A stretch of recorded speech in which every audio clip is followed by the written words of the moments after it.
ٹھیک، question number ہے 81، افتتحت المدرسۃ الانسن فی السنہ۔ تو یہ آپ لوگوں کو بھی معلوم ہے کہ جو مدرسۃ الانسن کا قیام ہوا، مطلب جو اس کی افتتاح ہوئی تھی یہ 1835 میں ہوئی تھی، لیکن اس کو قائم کرنے والے کون ہیں؟ محمد علی بادشاہ نے اس مدرسے کو مطلب بنایا تھا، لیکن اس کے جو رئیس مطلب ہم کہہ سکتے ہیں کہ اس کے نائب بنا دیے گئے تھے رفاع رافع الطحاوی۔ لیکن جیسے کہ جے این یو وغیرہ میں نے ماسٹر کا یا شاید پی ایچ ڈی وغیرہ کا 1-2 سال کا مطلب جو پیپر ہے میں نے دیکھا، اور وہ ایسے ہی پوچھتے ہیں کہ اس کو قائم کرنے والے کون ہیں۔ ٹھیک ہے، اگر آپ کو وتولہ کا لفظ آ جائے تو آپ سمجھیے گا کہ پھر رفاع رافع الطحاوی آئیں گے۔ ٹھیک ہے، وتولہ یعنی پھر اس کے بعد میں جو رئیس بنے یا والی ہوئے اس مدرسے کے، تو یہ ہو گئے تھے کون؟ رفاع رافع الطحاوی۔ لیکن اس مدرسے کا قیام کس نے کیا، یعنی افتتاح کس نے کی؟ تو یہ آپ کے آئیں گے رفاع رافع الطحاوی، اور مطلب یہ حنا پاخوری نے یہی لکھا ہے۔ تو کیا انشئت المدرسۃ الانسن فی السنہ 1835، قام رفاع رافع الطحاوی بنظارتها، كان من اعمال تخصیص مدرسۃ الانسن لتدریس اللغات الاجنبیہ۔ تو اس کے اندر کہتے ہیں کہ 5 سال انہوں نے پڑھایا ہے، تدرس فیہ اللغہ الانجلیزیہ والفرنسیہ والاطالیہ والترکیہ۔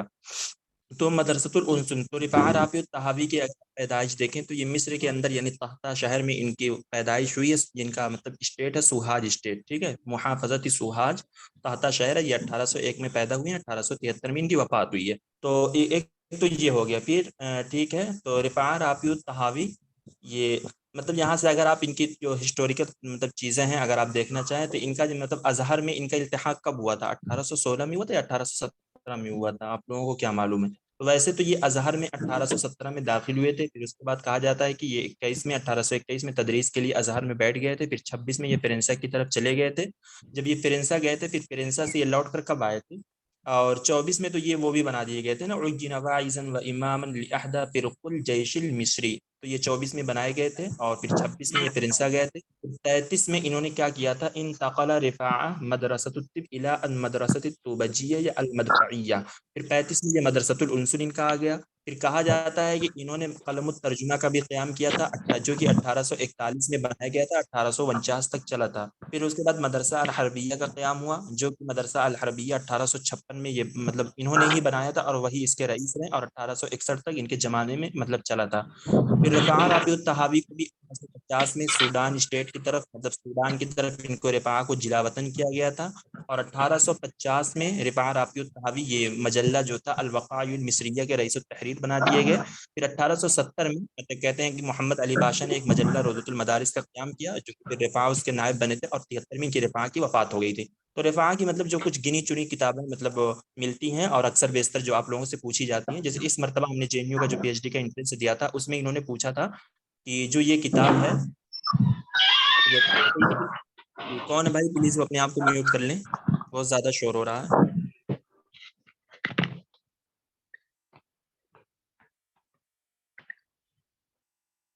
جی یہ تو gmail.com ہے، یہ آپ اپنے آپ کو میوٹ کر لیں، ٹھیک ہے۔ تو یہ کوشچن تھا کہ مطلب انہوں نے پوچھا تھا کہ جو یہ رفاع رافع الطحاوی کی یہ کتاب ہے تلخیص الابریز الی تلخیص بارز، تو یہ مطلب کس میں ہے؟ یہ رحلہ میں ہے یا مطلب تاریخ میں ہے یا نقد میں؟ اس طریقے سے انہوں نے پوچھا تھا۔ تو یہ تلخیص الابریز الی تلخیص بارز، اس کتاب کو الدیوان النفیس بایوان بارز بھی کہا جاتا ہے۔ تو یہ ان کے فن رحلہ میں ہے، اور یہ اسی رحلہ کا سبب بیان کرتے ہیں جو یہ فرنسا کی طرف گئے تھے پڑھنے کے لیے۔ ٹھیک ہے، تلخیص الابریز الی تلخیص بارز۔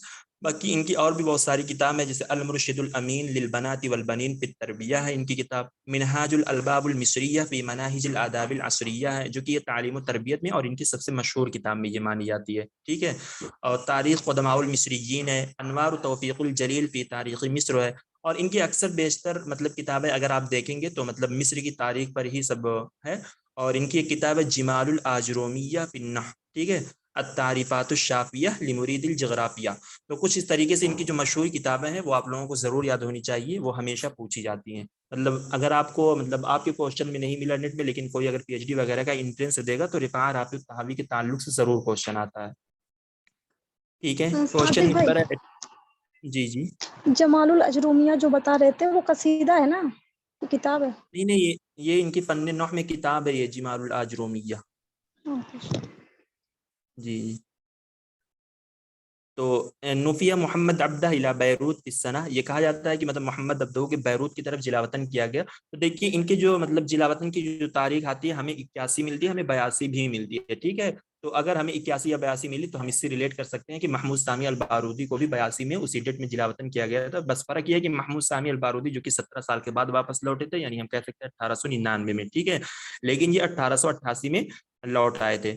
تو آپ لوگوں کو معلوم ہے کہ جب ان کو جلاوطن کیا گیا تھا بیروت کی طرف، پھر اس کے بعد یہ 4 سال کے بعد وہاں چلے گئے تھے، مطلب پیرس چلے گئے تھے. تو اپنے یہ مطلب اپنے استاد کے بلانے پر گئے تھے نا، مطلب جمال الدین الافغانی جو ان کے استاد ہے. پھر وہاں پر انہوں نے مجلہ العروۃ الوثقیٰ کا قیام کیا. 1884 میں مجلہ بنایا گیا، پھر 85 میں اسی مجلے کا جو نام ہے ٹھیک العروۃ الوثقیٰ کے نام سے ایک جمعیت کا انہوں نے قیام کیا تھا. پھر اس کے بعد یہ 1888 میں مصر واپس لوٹ آئے تھے. تو اس مرتبہ جو پی ایچ ڈی کا کوشچن ہے آپ کا جامعہ ملیہ اسلامیہ کا جو ابھی ریسنٹلی ہوا، تو اس میں محمد عبدہ اور ان کے جو استاد ہے جمال الدین الافغانی کے تعلق سے کوشچن تھا. اور مطلب کوشچن ہم کہہ سکتے ہیں کہ جو وہاں کا جامعہ کا جو کوشچن تھا، کوشچن آپ دیکھیں گے تو آپ کو لگے گا یعنی سب کچھ آپ نے پڑھا ہے، لیکن کنفیوز بہت زیادہ انہوں نے کیا کوشچن میں. آپشن کے اعتبار سے انہوں نے کچھ اس طریقے سے کر دیا کہ مطلب محمد عبدہ نے جمال الدین افغانی کو بلایا تھا، یا جمال الدین افغانی محمد عبدہ کو بلایا تھا. مطلب مجلہ قائم کرنے میں کس نے شرکت کی یا کس نے شرکت کروایا، اس طریقے سے مطلب کچھ کوشچن اس طریقے سے ہیں، مطلب جو ان کے تعلق سے کوشچن تھا. لیکن ایزی کوشچن ہے. اگر آپ کو اوور آل یہ ساری چیزیں معلوم ہوگی کہ مطلب الشیخ محمد عبدہ ہی گئے تھے جمال الدین الافغانی کے پاس، پیرس گئے تھے. پھر وہاں پر انہوں نے مجلے کا قیام کیا، پھر اس کے بعد انہوں نے جمعیت کا قیام کیا. تو یہ ساری چیزیں اگر آپ کو بیس معلوم ہوگا نا، تو پھر ایسے کوشچن کو آپ آسانی سے کر سکتے ہیں. ٹھیک ہے، تو الشیخ محمد عبدہ اگر لوٹے تھے تو یہ کب لوٹے تھے؟ کہا جاتا ہے کہ یہ ان کے جو شاگرد ہیں نا سعد زغلول، تو یہ اپنے شاگرد سعد زغلول کے واسطے سے یہ مصر لوٹے تھے 1888 میں. تو لارڈ کرومر مصر میں جو اس وقت تھا، تو اس نے یہ شرط رکھی تھی کہ آپ مصر کے اندر اس شرط پر آ سکتے ہیں کہ آپ کوئی سیاسی کام نہیں کریں گے، یا آپ کا سیاسی کام میں کوئی رجحان نہیں ہونا چاہیے، آپ صرف اپنے ہی فیلڈ کے اعتبار سے اپنا کام کریے، آپ سیاسی کاموں میں دخل نہیں کیجیے. تو پھر انہوں نے اس کو قبول کیا. اور وہ زمانہ مطلب کون سا تھا جب یہ مصر کی طرف آئے تھے؟ مطلب وہ کس کا زمانہ تھا؟ ہم کیا کہہ سکتے ہیں کہ مطلب خدیو عباس ثانی کا زمانہ تھا، یا ان کا کہہ سکتے ہیں کہ خدیو توفیق کا زمانہ تھا. یہ کس کا خدیوی زمانہ ہو توفیق سکتا کا ہے؟ تھا نا. ہاں، خدیو توفیق کا تھا. اور اگر محمود سامی البارودی کے تعلق سے ہے، کیونکہ 92 کے بعد سے ان کا زمانہ چینج ہو جاتا ہے نا، خدیو توفیق ثانی کے زمانہ آ جاتا ہے. تو یہ خدیو توفیق کے زمانے میں یہ آئے تھے. پھر اس کے بعد 1889 میں یہ محکمہ زنادیق، محکمۃ العابدین، محکمہ الاستئناف میں یہ سب کے مستشار یعنی نائب مقرر کیے گئے تھے. پھر اس کے بعد یہ 1889 میں مطلب 99 میں یہ منصب المفتی، مطلب جو کہتے ہیں مفتی الدیار المصریہ، یہ بنا دیے گئے. پھر 1900 میں انہوں نے ایک جمعیت کا قیام کیا جس کو ہم کہتے ہیں الجمعیت الاسلامیہ و جمعیہ احیاء الکتب العلوم العربیہ لنشر المخطوطات. تو اس طریقے سے مطلب ان کی جو ہسٹوریکل تھوڑی سی چیزیں آتی ہیں، تو یہ آتی ہیں ان کو مطلب بیسکلی آپ کو یہ معلوم ہونا چاہیے کہ ان کی پیدائش کیا ہے، ان کی وفات کیا ہے، اور یہ کہاں پر پیدا ہوئے، ان کا اسٹیٹ کیا ہے، یہ ساری چیزیں. اور الشیخ محمد عبدہ کے تعلق سے مطلب جو کچھ مشہور کتابیں آتی ہیں، جو کچھ مطلب گنی چنی ان کی کتابیں ملتی ہیں. ٹھیک ہے، تو ایک تو مطلب ہر جگہ ملتا ہے کہ یہ انہوں نے مقامات بدیع الزمان حمدانی کی شرح کی ہے. نہج البلاغہ جو امام علی ابن ابی طالب اس کی انہوں نے شرح کی ہے. ان کا ایک رسالۃ التوحید ہے. ٹھیک ہے، اور دلائل الاعجاز اسرار البلاغہ کی شرح کی ہے. اور انہوں نے مطلب ان ساری کتابوں کی شرح تبھی کی تھی نا، جیسے نہج البلاغہ، مقامات بدیع الزمان حمدانی کی شرح کی تھی جب ان کو جلاوطن کر دیا گیا تھا. تو باقی انہوں نے ایک ان کی شرح کی ہے نا، جو کتاب ان کی فن منطق میں ہے، البصائر القصیریہ للطوسی. طوسی کی یہ کتاب ہے البصائر القصیریہ، جو کہ فن منطق میں ہے. یہ بھی کوشچن تھا جے این یو کے کوشچن میں. انہوں نے یہ کر کے مطلب پوچھا تھا کہ البصائر القصیریہ یہ کتاب طوسی کی ہے، تو الشیخ محمد عبدہ نے اس کتاب کی شرح کی ہے، تو یہ کتاب کس فن میں ہے؟ تو اس طریقے سے تو مطلب جو ہمارے سلیبس کے اندر جیسے مشہور لوگ آتے ہیں نا، جیسے رفاع رافعی الطحاوی ہو گئے، الشیخ محمد عبدہ ہو گئے، تو یہ سب بہت زیادہ ہائی لائٹڈ ہیں. ٹھیک ہے، ہر جگہ ان کو پڑھایا جاتا ہے، ہر جگہ اور ہر یونیورسٹیوں کے سلیبس میں تقریباً یہ انڈیا کے اندر ان سب کا مطلب داخلے نصب ہیں یہ لوگ. تو یہ ایسے ہی پوچھ لیتے ہیں کیونکہ ان کی مطلب گنی چنی ہی کچھ تالیفات ملتی ہیں ہم لوگوں کو، زیادہ نہیں ملتی ہے، بہت ملیں گی 4 یا مطلب 7-8 سے زیادہ نہیں ملتی ہیں. تو یہ لوگ انہی کا پوچھ لیتے ہیں مطلب کس فن میں ہے، اگر رحلہ میں ہے تو کیا ہے، مطلب کہاں کا سفر بیان کیا، کیا ہے کیا نہیں ہے. تو یہ ساری چیزیں تھوڑا ہمیں مطلب قاعدے سے معلوم ہونی چاہیے. کوشچن نمبر ہے 83، کتاب للمنفلوطی. یہ کہہ رہے ہیں کہ منفلوطی کی ایک کتاب ہے، وهو مجموعۃ من اقاصیص المنقولۃ والموضوع ما هو الکتاب. تو ہمیں معلوم ہے کہ ان کی جو العبرات ہے یہ مجموعے کا قصہ ہے، اس کے اندر مطلب 9 قصے ہیں، اور اس کتاب کو انہوں نے پبلش کیا تھا 1916 میں، ٹھیک ہے۔ تو النظرات جو ہے یہ مطلب اسی کو، یہ 3 اجزاء میں ہے، مطلب 3 جلد میں ہم کہہ سکتے ہیں، 3 اجزاء میں ہے، اسی کو یہ مجلہ المؤید میں نشر کرتے تھے، اس کو انہوں نے لکھنا شروع کیا تھا 1907 میں، اور اس کو 1910 میں مکمل کر دیا تھا۔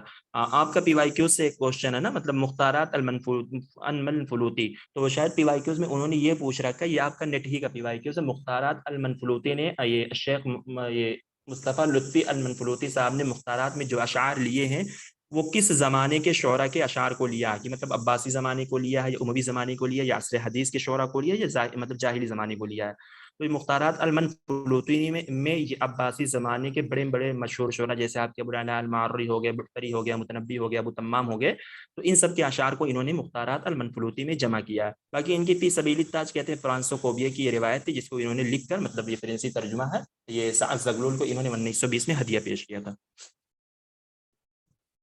کانا وفات مصطفیٰ لطفی المنفلوطی، تو یہ 1924 میں ان کی وفات ہے، یہ آپ کو معلوم ہے۔ ولد مصطفیٰ لطفی المنفلوطی فی عام 1876، یعنی 1876 میں ان کی پیدائش ہے، فی مدینہ منفلوط بسعید مصر، ٹھیک ہے، یعنی منفلوط یہ اسیوط اسٹیٹ کا ایک شہر ہے نا منفلوط۔ تو ان کے تعلق سے جیسے یہ بھی کوشچن آیا کہ انہوں نے ازہر میں کتنے سال گزارا، تو ازہر میں انہوں نے 10 سال گزارا، باقی ساری چیزیں آپ لوگوں کو معلوم ہے۔ ہاں، یہ سلوہ فی محب الریح جو ہے، یہ مطلب ہم کہہ سکتے ہیں کہ ان کا یہ کیا ہے، محمود تیمور کا یہ قصص قصیرہ یا قصص طویلہ ہے، یہ کس میں آتا ہے سلوہ فی محب الریح؟ جی آپ لوگوں کو معلوم ہے یہ مطلب ان کا قصص طویلہ میں آتا ہے، جس کو ہم روایہ بول سکتے ہیں، یا یہ قصص قصیرہ میں آتا ہے سلوہ فی محب الریح جو ہے؟ جو ہم لوگ کے یہ نوٹس ہے جو نی والا، اس میں تو روایہ ہی میں بتا رہا ہے، یعنی کہ طویلہ میں ہوگا تو وہ روایہ میں ہے، تو ہاں اس میں نہیں روایہ صحیح ہے، والی یہ قصص طویلہ ہی میں ہے، اور اسی کتاب سے یہ جامعہ کا ایک کوشچن بھی ہے، ٹھیک ہے، جو ابھی پی ایچ ڈی کا انٹرنس ہوا ہے۔ تو سلوہ فی محب الریح کہتے ہیں کہ یہ روایہ محمود تیمور کو، سلوہ فی محب الریح کہتے ہیں روایت لمحمد تیمور بطل الروایہ اسمها سلوہ فتاة من الاسکندریہ نشأت مع جدیہا، یہ کہتے ہیں کہ اس کے اندر جو مطلب دوشیزہ ہے، یا ہم کہہ سکتے ہیں کہ مطلب اس کا نام سلوہ ہے جو کہ اسکندریہ سے اس کی ابن جد کے ساتھ نشا، تو یہ کان ابواہ مطلقین تسرد هذه الروایہ حیات فی الطبقۃ الاستقراطیہ له تالیفات کثیرہ، تو ان کے جو قصص مطلب طویلہ میں سے کلیوباترا فی خان الخلیلی آتی ہے، نداء المجہول ہے، سلوہ فی محب الریح ہے، المصابیح الزرق ہے، الی اللقاء ایھا الحب ہے۔ تو محمود تیمور کی یہ 4-5-6 کتابیں جو آتی ہیں یہ قصص طویلہ میں سے آتی ہے، جس کو ہم لوگ روایہ بھی بول سکتے ہیں۔ تو یہ مطلب کوشچن یہ تھا، انہوں نے یہ بھی دیا تھا نا، اسمها سلوہ دیا تھا، یہ والے الفاظ بھی دیے تھے کہ اس کے اندر جو دوشیزہ ہے، مطلب جس کا قصہ بیان کیا جا رہا ہے وہ ایک دوشیزہ مطلب اسکندریہ کی نشأت مع جدیہا، اور دوسرا یہ تھا کہ مطلب محمود تیمور نے اس کے اندر مطلب کیا خیالی قصہ بیان کیا یا قصہ تحلیلیہ کو بیان کیا۔ تو جیسے کہ ان کا جو کلیوباترا فی خان الخلیلی ہے، مطلب میں نے دیکھا ہے حنا پاخوری نے لکھا ہے کہ یہ قصہ خیالیہ ہے، کلیوباترا فی خان الخلیلی جو ہے، تو یہاں پر خان ہے، خلیلی ہے، تو آپ کہہ سکتے ہیں کہ یہ قصہ خیالیہ ہے۔ اور سلوہ فی محب الریح یہاں پہ ہاں ہے، ٹھیک ہے، محب میں، تو آپ مطلب اس سے ریلیٹ کر سکتے ہیں، محب میں ہاں ہے، ریح میں ہاں ہے، تو آپ اس سے ریلیٹ کر سکتے ہیں کہ یہ قصہ تحلیلیہ ہے۔ تو آپ کو دونوں چیزیں معلوم ہونی چاہیے، تو آپ سے مطلب سمپل بھی کوشچن پوچھ سکتے ہیں کہ کیا کلیوباترا فی خان الخلیل قصہ خیالیہ، قصہ تحلیلیہ، فلسفہ رومانسیہ، اس طریقے سے کوشچن پوچھے جاتے ہیں۔ اور جیسے ایک دن میں نے آپ لوگوں کو یہ ڈفرینس بتایا تھا کہ جو رسالۃ الغفران ہے اور یہ رسالہ التواب والزواب، یہ حی ابن یقظان ہے، ان تینوں کے مطلب کیا ڈفرینس ہے، مطلب کس کو ہم قصہ خیالیہ بول سکتے ہیں، کس کو ہم فلسفہ رومانسیہ بول سکتے ہیں، کس کو ہم فلسفہ خیالیہ بول سکتے ہیں۔ اور آپ کا رسالہ التواب والزواب سے بھی جامعہ ملیہ میں کوشچن تھا، تو آپ لوگوں کی اس کا ڈفرینس معلوم ہے کیا، رسالۃ الغفران یا رسالہ التواب والزواب یا حی ابن یقظان، مطلب ہم کس کو قصہ خیالیہ بول سکتے ہیں، کس کو فلسفہ رومانسیہ بول سکتے ہیں، کس کو فلسفہ خیالیہ بول سکتے ہیں ان تینوں کتابوں میں سے؟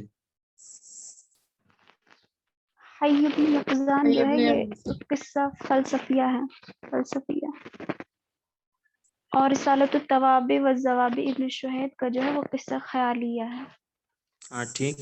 اور رسالۃ الغفران بھی ہے قصہ خیالیہ فلسفیہ۔ تو یہ حی ابن یقظان جو ہے نا، یہ مطلب فلسفیہ رومانسیہ میں وہ آئے گا، ٹھیک ہے، کیونکہ وہ ہر جگہ کلیئرلی بھی ملتا ہے، اور جو آپ کا کوشچن بھی آیا تھا 2021 میں 2020 میں بھی جو آیا تھا وہاں پر رومانسیہ لکھا ہوا ہے، اور اگر آپ ابھی دیکھیں گے مطلب ویکیپیڈیا وغیرہ پر سرچ کر کے حی ابن یقظان جو کتاب ہے تو وہاں پر بھی آپ کو رومانسیہ لکھا ہوا ملے گا.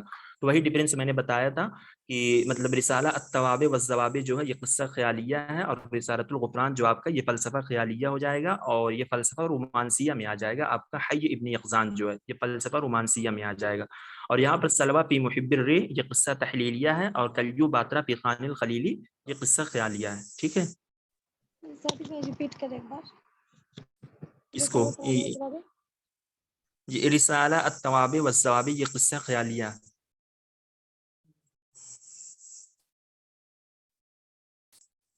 اور ایک بتا رہے تھے وہ کون سے؟ حی ابن یقظان جو ابن طفیل کی کتاب ہے نا یہ فلسفہ رومانسیہ. جی اور ایک تھی نا ایک رسالۃ الغفران جو ہے وہ فلسفہ خیالیہ ہے، کیونکہ حسن زیات نے مطلب رسالۃ الغفران کے تعلق سے لکھا ہے نا کہ اس کے اندر وہ کیا ہے کہ ایک بندہ ہے جو آسمان پر چڑھتا ہے، پھر وہاں جو مطلب ساری چیزوں کو وہ دیکھتا ہے، یعنی جو اس کا مشاہدات کرتا ہے، پھر اسی کو وہ بیان کرتا ہے اپنے خیالوں میں. تو خیالیہ آئے گا. ٹھیک ہے، وہ فلسفہ خیالیہ ہے رسالۃ الغفران. تو کوشچن نمبر ہے 86، یہ کیا ہے؟ هو روائي وأديب ولد بالقاهرة وكان سكرتيرا في برلمان وزارة الأوقاف ثم مديرا لمكتب وزير الإرشاد بعد ذلك مديرا عاما لمؤسسة دعم السينما. تو آپ کو معلوم ہے کہ یہ جو سینما کے بنے تھے یہ 1962 میں بنے تھے نا. تو میں نے کہا تھا کہ 1962 میں اگر دیکھا جائے تو نجیب محفوظ کی مطلب دو کتابیں آ جائیں گی، اور ان کو ایک ایوارڈ بھی دیا گیا تھا نا، وسام الاستحقاق کا ایوارڈ بھی دیا گیا تھا 1962 میں. اور سینما کے جو یہ مؤسس یا مدیر عام بنے تھے 1962 میں بنے تھے. اور ان کی جو روایہ ہے السمان والخریب یہ بھی 1962 میں آ جائے گی. اور ان کا جو ایک قصہ ہے نا دنیا اللہ، ان کا قصہ ہے جو کہ PYQs میں اس کتاب کو مطلب میچ دا کالم میں پوچھا گیا ہے، تو دنیا اللہ بھی 1962 میں آ جائے گی. تو یہاں دیکھیے مطلب کوشچن ایزی ہے، اور یہاں پر بہت سارے کی ورڈ بھی آپ کو ملتے ہیں کیونکہ یہ سیکریٹری تھے وزار الاوقاف میں، اور یہ قاہرہ کے اندر یہ پیدا ہوئے ہیں. اور عباس محمود الاقات کو تو ہم جانتے ہیں، یہ لوگ اسوان میں پیدا ہوئے ہیں. باقی مارون نقاش یہ آپ کے لبنانی ہے، طاہر حسین بھی مصری ہیں، لیکن وہ مصر العلیہ کی مغاغہ بستی میں پیدا ہوئے ہیں. تو قصۃ محمد حسین ہیکل، جی زینب سے بھی کوشچن تھا جامعہ ملیہ میں. مطلب وصف فیہا حیات الریف والفلاحین بصورت جذابہ کتبہا وہو فی بارس ما ہی الکتاب. تو اس کے اندر نا جو کوشچن بنایا گیا تھا، تو کوشچن کا جو لیول ہے نا انہوں نے ہم کہہ سکتے ہیں کہ بہت اچھے سے فریم کیا تھا. کنفیوزنگ بھی تھا لیکن اچھا بھی تھا. وہ یہ تھا کہ ایک تو انہوں نے پوچھا کہ مطلب زینب جو ہے کہ اس کے اندر محمد کیا یہ پہلی پنیہ روایہ ہے. پھر دوسرے آپشن میں انہوں نے یہ دیا کہ کیا یہ محمد حسین ہیکل اس کے اندر حیات الریف مطلب حیات الریف المصری. ٹھیک ہے، وہ مصر کی ہی مطلب دیہاتی زندگی کو یہ بیان کرتے ہیں زینب کے اندر جو ان کی روایت زینب ہے. تیسرے میں انہوں نے شاید یہ کہا تھا کیا یہ 20ویں صدی کے دوسرے عقد میں یہ کتاب پبلش ہوئی ہے یا تیسرے عقد میں یہ کتاب پبلش ہوئی ہے. اس طریقے سے کچھ آپشن تھا، مجھے کلیئر معلوم نہیں ہے کیونکہ میں نے سرسری وہ کوشچن دیکھا تھا. پھر اس کے بعد جو فورتھ آپشن تھا تو انہوں نے لکھ دیا تھا کیا جمیع مطلب اجابات الصحیحہ یا لا صحیحہ ہے. تو آپ کو اگر معلوم ہوگا مطلب زینب کے تعلق سے، زینب کو جیسے ہمیں معلوم ہے کہ اس کی جو پبلش ڈیٹ آتی ہے یہ 1913 یا 1914. ٹھیک، اس سے زیادہ ہم نہیں جا سکتے. کچھ لوگ 12 بھی بتاتے ہیں لیکن 12 راجح نہیں ہے، یہ تو 14 یا 13 یہی اسی میں سے کوئی ایک ڈیٹ آس پاس ہو سکتی ہے اگر آئے گا آپشن. ٹھیک ہے، تو محمد حسین ہیکل اس کے اندر جو آپ کا کوشچن ہے، کوشچن میں انہوں نے خود کہا کہ وصف فیہا حیات الریف والفلاحین بصورت جذابہ. تو مصر کی جو دیہاتی زندگی ہے، کیونکہ اس کے اندر جو زینب کے اندر بیان کرتے ہیں یہ اصل میں ہمارے سلیبس میں یہ تھی. تو یہ تھا کہ ایک وہ ہوتا ہے ایک شاید قادر نام ہوتا ہے، اور زینب جو یہ ہوتی ہے نا مطلب کسی کی اس کی روئی کی کھیتی ہوتی ہے. تو فلاحین جو ہے نا مراد اسی سے لیا. تو پھر زینب کو اس سے محبت ہوتی ہے لیکن اس کے گھر والے اس سے شادی وغیرہ کرنے نہیں دیتے ہیں کیونکہ زینب شاید مالدار گھر کی ہوتی ہے. اور جو قادر نام کا بندہ ہوتا ہے، مجھے نہیں معلوم ایگزیکٹ اس کا نام کیا، لیکن قادر میرے ذہن میں آ رہا ہے کہ شاید قادر ہی تھا.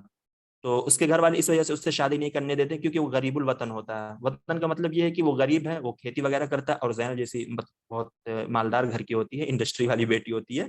تو اسی وجہ سے اس کی شادی نہیں ہوتی. تو انہی کی سب کے تعلق سے زینب کے اندر یہ ساری چیزیں بیان کرتے ہیں. تو وہ کیا کرتے ہیں، یعنی وہ مصر کی ایک زندگی کو کھینچتے ہیں، مصر کے ایک نقشے کو کھینچتے ہیں اس روایہ کے ذریعے.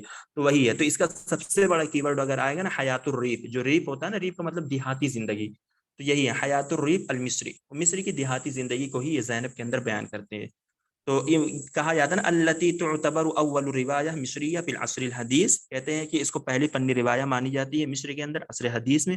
اور آپ لوگوں کو بھی معلوم ہے کہ محمد حسین ہیکل عربی روایت کے رائد مانے جاتے ہیں، اور انہی کے روایہ کو سب سے پہلی روایہ مانی جاتی ہے. تو وَيَعْتَمِدُ الْكَاتِبُ إِلَى وَصْفِ حَيَاةِ الرِّيفِ وَالْفَلَّاحِينَ بِصُورَةٍ لَمْ يَكْتُبْ مِثْلَهَا مِنْ قَبْلُ أَمَّا مِصْرِيٌّ الْفَلَّاح کہتے ہیں وہی اول روایہ مصریہ تتحول إلى فلم، کہتے ہیں کہ مصری الفلاح کہتے ہیں یہی پہلی مصری روایہ ہے جس کو فلم جس کے اوپر فلم بنائی گئی ہے. تو یہ زینب کے تعلق سے JNU والے بھی بہت سارے کوشچن پوچھتے ہیں، DU والے بھی پوچھتے ہیں اور جامعہ والے بھی پوچھتے ہیں، اگر آپ ان کے PYQs کو دیکھیں گے. ٹھیک ہے، تو جیسے کہا جاتا ہے کہ زینب کا مطلب وہ کہتے ہیں کہ اس کا جو دوسرا نام ہے، میں نے شاید اس دن آپ لوگوں کو بتایا تھا کہ زینب کو دوسرے نام سے بھی جانتے ہیں نا، ملتا جلتا نام جو اس کا ہے اس کو کیا بولتے ہیں؟ یہی جو ہے مصری فلاح جو ہے نا، یہ اسی کو بولتے ہیں، زینب کو ہی بولتے ہیں. اگر آپ شاید زینب جو ناول ہے اگر آپ اس کو خریدیں گے تو زینب بھی اوپر لکھا ہوا ملے گا اور اس کے نیچے مصری فلاح بھی لکھا ہوا ملتا ہے. کوشچن نمبر ہے 88. ابو الحسن یہ المغفل جو اور ہارون جامعہ کے پیپر کی آپ بات کرے تھے، یہ جو ابھی ہوا وہ والا کوشچن ہے؟ ہاں جی اسی میں. اس کا لیول وہ کیا رہا گزشتہ پیپروں کے مقابلے میں؟ ویسا ہی تھا یا کچھ لیول اونچا ہوا یا کیا؟ میں نے دیا نہیں ہے نا انٹرنس جامعہ کا، نہ میں پچھلا دیا تھا نہ، کیونکہ میرا نیٹ ہے تو اگر مجھے دینا ہوگا تو میں ڈائریکٹ انٹرویو دوں گا. میں نے فارم تو ڈالا ہے لیکن نہیں مجھے مطلب کوشچن پیپر آپ نے دیکھا نا، تو پچھلا کوئی کوشچن پیپر نہیں دیکھا؟ نہیں پچھلا میں نے نہیں دیکھا، لیکن ایسے میں ان کا جو یہ آبجیکٹو ٹائپ کا کوسچن ہوتا ہے تو یہ مجھے ٹھیک لگا، کیونکہ اس کے اندر 40 کوسچن تھے تو میں نے تو بنا لیا، لیکن جو 4-5 کوسچن تھے جنرل نالج بیس کے تھے، جیسے انہوں نے جنگ وغیرہ کے تعلق سے پوچھ لیا تھا نا، جیسے کہ یہ جنگ کب ہوئی تھی، وہ جنگ کب ہوئی تھی، اس طریقے سے عربک ممالک میں. تو وہی سب کوسچن مجھ سے غلط ہوئے، لیکن 40 میں سے 45 کوسچن مطلب میں نے اگر ویسے دیکھ رہا تھا تو میرے صحیح ہوئے تھے. باقی ان کا جو دوسرا کوسچن ہوتا ہے لکھنے والا جامعہ کا جو ہوتا ہے وہ ٹف ہوتا ہے. اچھا ہاں وہ ٹف ہوتا ہے، لیکن آبجیکٹو ٹائپ والا جو ہوتا ہے وہ تو صحیح ہوتا ہے، مطلب بیچ ہی کا تھا معاملہ، لیکن جو جی. وہ والا ہوتا ہے اسی کے اندر ہوتی تھی. ابھی جو ہم یہ زینب کے بارے میں پڑھ رہے تھے نا، تو اب ایک ناول ہے نا جو ہندوستان کی سرزمین پہ بھی اسی طرح کی پبلش ہوئی ہے، اس کا نام جس کو زینب ہندیہ کہا جا رہا ہے. زینب الہندیہ مطلب انڈیا کی کسی رائٹر نے لکھا ہے جی کچھ عربی میں؟ مہینے پہلے نا؟ ہاں نہیں وہ تو JNU سے ایک بچہ مطلب JNU سے ایک سیمینار ہوا تھا نا جس میں ایک لڑکا تھا، اس نے شاید کوئی ناول لکھی ہے تو احلام الزائیہ ہو سکتا ہے، ہاں کرنٹ وہ افیئر احلام الزاویہ جی وہ تھی. حامد وہ رضا دوسری کی. جی ہاں حامد رضا کر کے کوئی تھا، ہاں وہ JNU کا کوئی بچہ اس نے لکھا.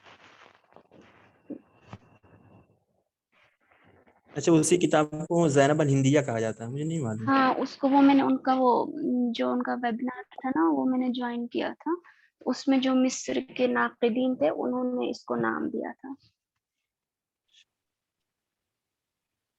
ٹھیک ہے، تو اختر یہ توفیق الحکیم کی تالیفات کو چنیے. نہر الجنون، یہ الحسید الصلوط، البخیل، المخرج، الساحرہ.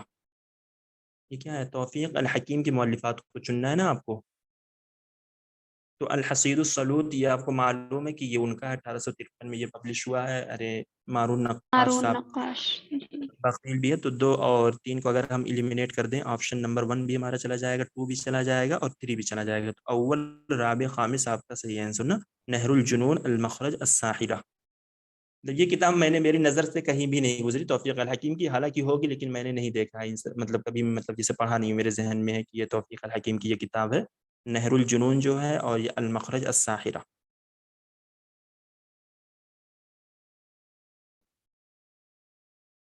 بالکل الگ الگ نام ہے ایکسپلینیشن میں کتابوں کے. Question number 90.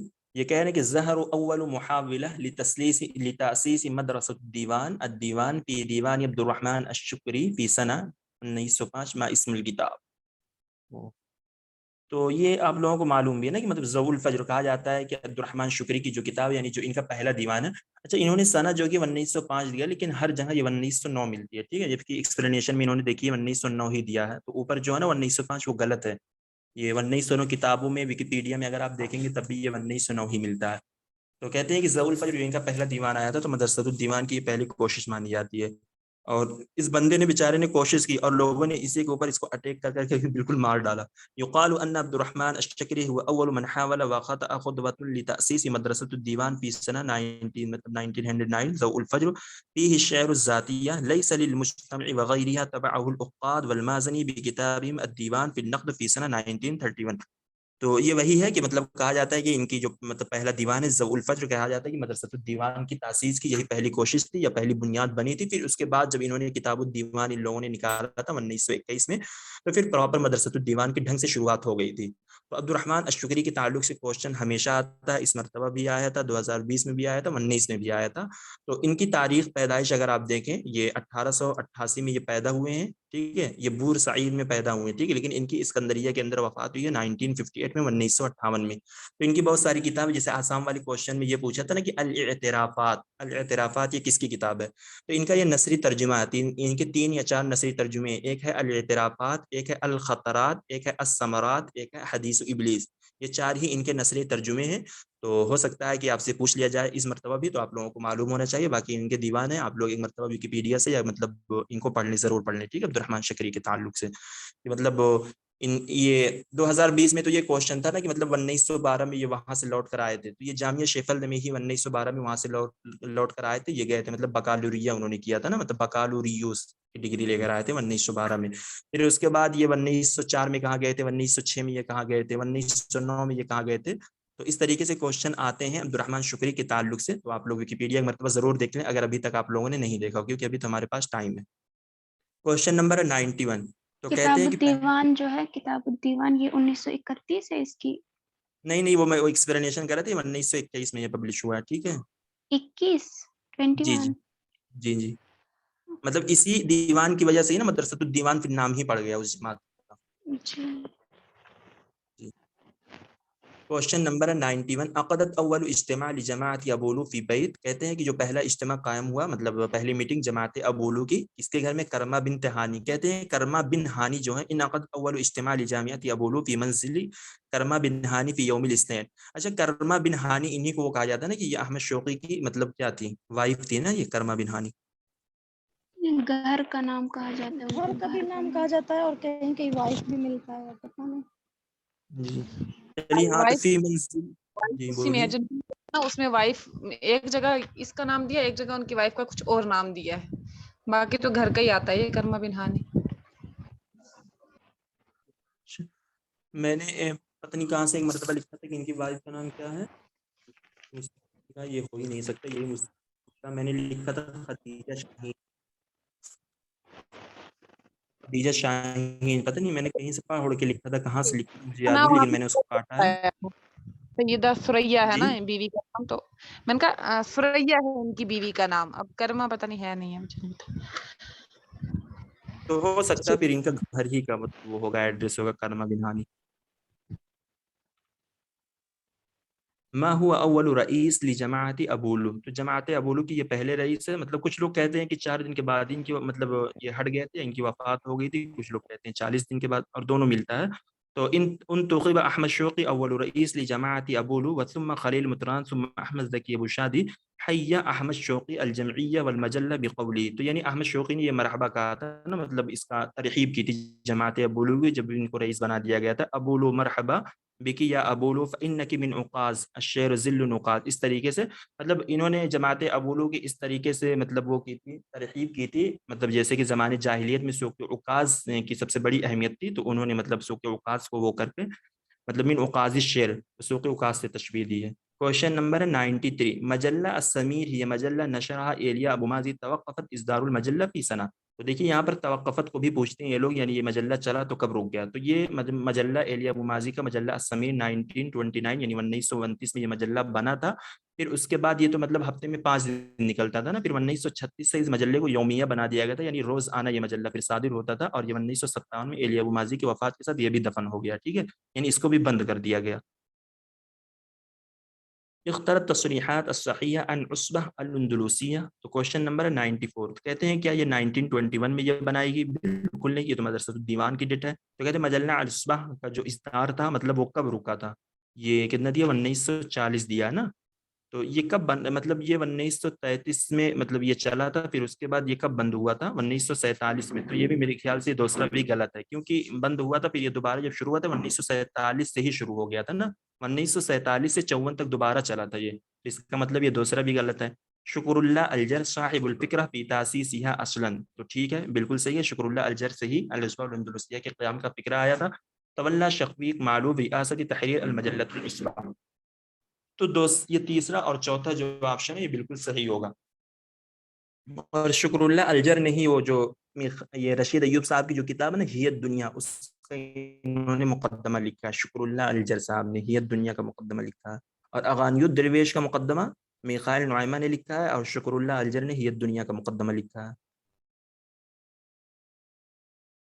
ما اسم والدہ ابو الحسن علی الندوی. تو ابو الحسن علی الندوی کی والدہ کا نام خیر النساء ہے، اور ان کے ابو نے مطلب 2 لوگوں سے شادی کی تھی، اور جو پہلی بیوی تھی ان کا نام زینب ہے. اور ابو الحسن علی الندوی کی جو بڑے بھائی تھے ابو العلی، تو وہ زینب سے پیدا ہوئے تھے، اور یہ خیر النساء سے پیدا ہوئے تھے.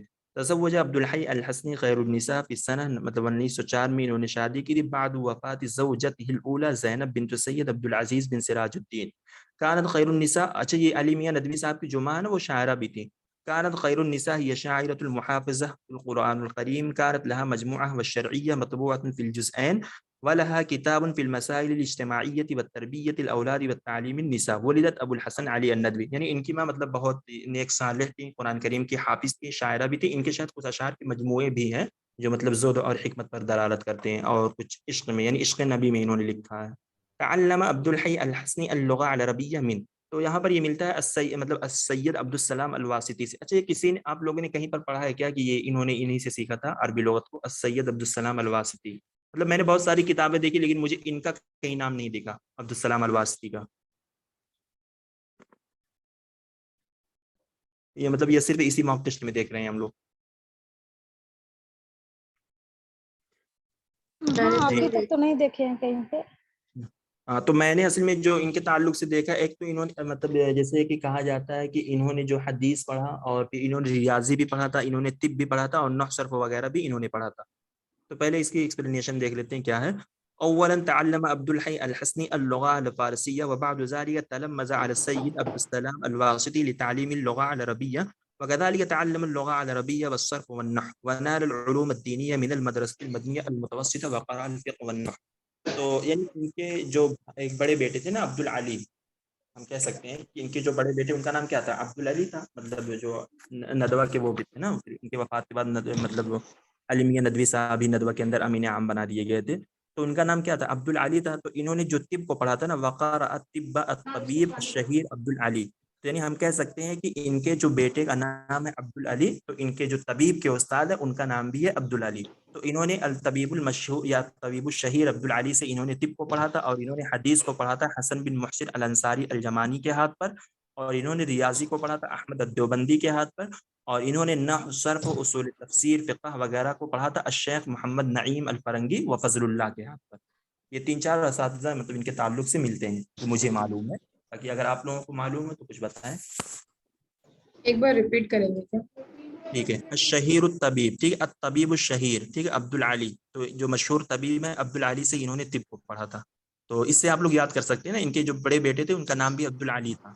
تو عبد العلی ان کے طبیب کے استاد بھی ہیں طب کے. پھر دوسرا یہ کہ انہوں نے ریاضی کو پڑھا، وقرأ الریاضی علی احمد الدیوبندی، علی یدی احمد الدیوبندی ہم کہہ سکتے ہیں. انہوں نے جو ریاضی کو پڑھا جیسے سائنس وغیرہ جس کے اندر آتی ہیں یہ ساری چیزیں، احمد الدیوبندی کے ہاتھ پر. وقرأ النحو والصرف واصول التفسیر علی الشیخ محمد نعیم الفرنگی و فضل اللہ، یعنی الشیخ محمد نعیم الفرنگی اور فضل اللہ کے ہاتھ پر انہوں نے نحو صرف اصول تفسیر وغیرہ کو پڑھا تھا. اور انہوں نے حدیث کو پڑھا تھا حسن بن محسن الانصاری الیمانی کے ہاتھ پر. اور اگر اسی نام کو آپ حسین بنا دینا، مطلب جو آپ کے عبد العزیز المیمنی آتے ہیں وہ حسین بن محسن الانصاری الیمانی الخزرجی السعدی ان کے استاد کا نام آتا ہے جن سے انہوں نے حدیث کو پڑھا. لیکن ان کے جو استاد ہیں وہ علی مطلب حسن بن محسن الانصاری الیمانی ہے، ٹھیک ہے، وہ ان کے استاد حسین ہیں اور ان کے استاد حسن ہیں.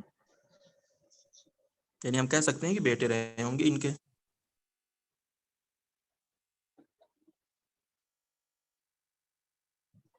ٹھیک ہے.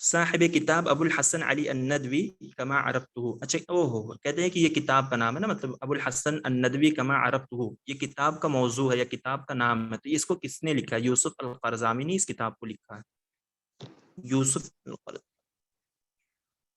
وہ قصیدہ، ٹھیک ہے۔ کوشچن نمبر 98، قصیدہ التي انشدها قاضی عمر فی روضۃ النبی جی صلی اللہ علیہ 97 وسلم۔ کوشچن نمبر میں یوسف قرضاوی کی ایکسپلینیشن تھی۔ ایکسپلینیشن، یہ تو کتاب کا نام ہے نا، وہ دیا اطلق الشیخ یوسف القرضاوی علی ابو الحسن علی الندوی اللقب الامام الربانی الاسلامی القرآنی المحمدی، وكذلك الف کتابا خاصا عن الندوی باسم ابو الحسن الندوی کما عرفتہ۔ یہ انہوں نے کتاب لکھی ہے نا، ابو الحسن الندوی کما عرفتہ، یہ کتاب کا نام ہے، کس نے لکھا ہے؟ یوسف القرضاوی صاحب نے لکھا ہے۔ لأبي الحسن علي الندوی مؤلفات في اللغة العربية والفارسية والأردية، ولد ابو الحسن الندوی، پھر اس کے بعد انہوں نے کچھ بتایا نہیں، وہی بتایا ہے۔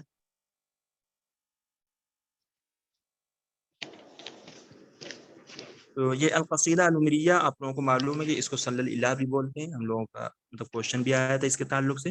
کوشچن نمبر 99، کتاب تحفۃ المجاہدین، تحفۃ المجاہدین کیا؟ الفہ زین الدین المخدوم الکبیر، نہ کیونکہ المخدوم الکبیر جو ہے یہ ان کے ابو تھے، المخدوم الصغیر سے یہ جانے جاتے ہیں، تحفۃ المجاہدین والے۔ کبیر ہاں کہیں جی کہیں جی، ہے کہ الکبیر جو ہے نا یہ ان کے دادا تھے۔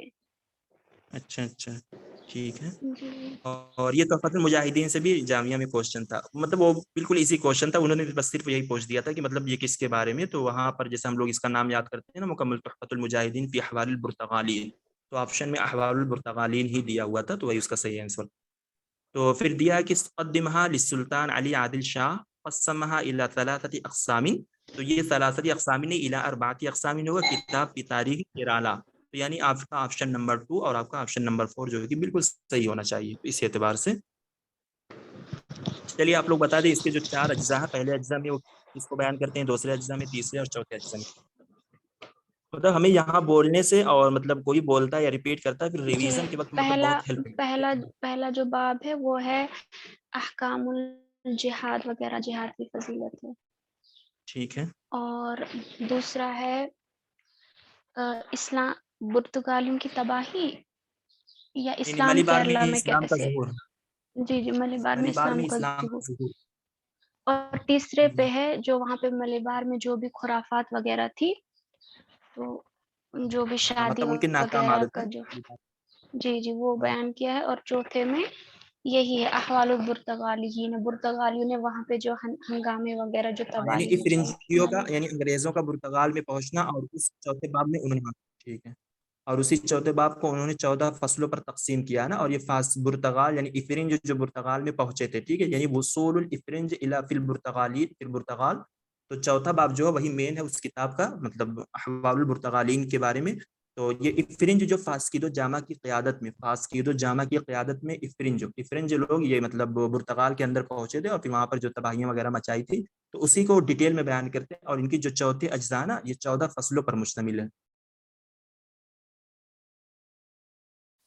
کتاب نزہۃ الخواطر یحتوی علی ترجمۃ من شخص، کہتے ہیں کیا یہ ایک مطلب شخص کے ترجمے پر شامل ہے، فیہ تراجم للنساء العالمات الہندیہ صنفها فی 4 مجلدات، نہ بالکل نہیں، یہ 4 جلدوں میں نہیں، یہ 8 جلدوں میں ہے۔ صدر الجزء الاول بعد الجزء الاول، یہ کیا کہہ رہے ہیں کہ دوسرا جز صادر ہوا پہلے جز کے بعد، نہیں ایسا کچھ بھی نہیں ہے۔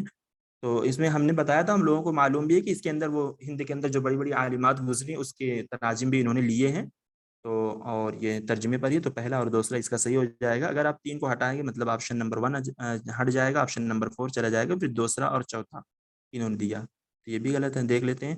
يعد الكتاب نزهة الخواطر من أهم الكتب التي صنفها في تاريخ عالم الهندي، بذل عبد الحي الحسنی كل الجهود لتألیف في ترجمة في أكثر، ٹھیک یعنی 4500 سے زیادہ اعلام کو انہوں نے اس کتاب کے اندر ترجمہ کیا ہے، وهو مرجعا هاما للإمام بتاريخ السير والتراجم والانساب عبر العصور، وفيه تراجم للنساء العالمات المسلمات الهندية، صدر الجزء الثاني قبل ان تصدر الجزء الاول، یہ کیا کہہ رہے ہیں کہ دوسرا جز صادر ہوا مطلب پہلے جز کے صادر ہونے سے پہلے، رتبها فی 8 مجلدات، اور اس کو انہوں نے مرتب کیا تھا دوسری 8 جلدوں میں، ٹھیک ہے، یہ اس کو انہوں نے مرتب کیا تھا 8 جلدوں میں، اور صدر الجزء الثانی، کیا کہہ رہے ہیں، صدر الجزء الثانی، دوسرا جز صادر ہوا بعد الجزء، ان کے پہلے جز کے بعد. تو ایسا نہیں ہے نا کہ پہلے جز کے بعد دوسرا جز صادر ہوا، یہ الٹا کہہ رہے ہیں. یہ کہہ رہے ہیں کہ دوسرا جز صادر ہوا تھا پہلے جز کے صادر ہونے سے پہلے. جیسے میں نے کہا تھا نا کہ ان جی کی جی جو اوپر پہلی جز پبلش ہوئی تھی، مطلب کہیں ملتا ہے، جیسے اس موک ٹیسٹ میں جو ڈیٹ ملی ہے، مطلب پہلے دوسرے جز کی صادر ہونے کی 1931 ملی ہے، ٹھیک ہے. لیکن جو ان کی کتاب میں لکھی ہوئی ہے، جو پھر مہدی حسن وغیرہ نے اپنی کتاب میں مطلب جو تذکرہ کیا ہے اس کتابوں کے تعلق سے، تو انہوں نے 1947 بتایا ہے. اور پھر انہوں نے کہا کہ مطلب 1947 میں ہمارا انڈیا آزاد ہوا، اس کے بعد لوگ ادھر ادھر رہے ہوں گے. پھر یہ کتاب مطلب پبلش ہونا 5 جلدوں کے بعد بند ہو گئی تھی. پھر مولانا ابوالکلام آزاد نے اس کو دارالمعارف یہ عثمانیہ سے، مطلب جو حیدرآباد میں ہے، پھر اس سے انہوں نے اپنے خاص نقطے پر اس کتاب کو مکمل پھر پبلش کیا. جی اگر اوپر ہوتا ہے صدر الجزء الثانی قبل الجزء الاول تو صحیح ہوتا. ہاں تو صحیح. جی ٹھیک ہے. یعنی ہمیں یہ یاد رکھنا کہ اس کا دوسرا جز پہلے صادر ہو گیا تھا اور پہلا اس کے بعد ہوا تھا. جبکہ اگر دیکھا جائے جنرلی لوگ پہلے جز کو پہلے پبلش کرتے ہیں اور دوسرے کو بعد میں ترتیب وار کرتے ہیں، لیکن یہ کتاب مطلب الٹی ہو گئی تھی.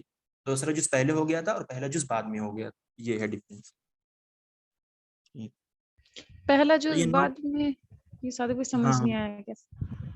پہلا جز تو نہیں سمجھ انہوں میں نے آئی. کیا تھا نا، انہوں نے پہلا جز لکھا تھا نا 1947 میں، مطلب ابھی 5 ہی اس پہ پہنچے تھے، لیکن پہلا مکمل انہوں نے لکھا تھا نا. اس کے بعد پھر حالات وہ ہو گئے تھے ہندوستان میں، تو پھر مولانا یہ ابوالکلام آزاد نے اس کو کمپلیٹ کروایا تھا 1970 میں. ایسا ہی ہے نا. لیکن انہوں نے پبلش نہیں کیا، نہیں ہے، لیکن انہوں نے پبلش نہیں کیا. کہتے ہیں کہ اس کتاب کو پبلش کرنے میں جو اس کی پہلی جلد یا دوسری جلد پبلش ہوئی ہے، وہ احسن گیلانی کر کے کسی کا نام آتا ہے. اچھا اچھا تو اچھا. انہوں نے پبلش کیا تھا، کیونکہ ان کی بھی ایک کتاب تھی، ٹھیک ہے. تو وہ بہت زیادہ کوشش تھی کہ میں پہلے اپنی کتاب کو پبلش کروں. لیکن جب ان کا انتقال ہوا، پھر جب ان کے ہاتھ یہ کتاب لگی نصرت الخواتین، تو انہوں نے دیکھا کہ میری کتاب سے زیادہ اہمیت اس کتاب کی اہمیت، ٹھیک ہے.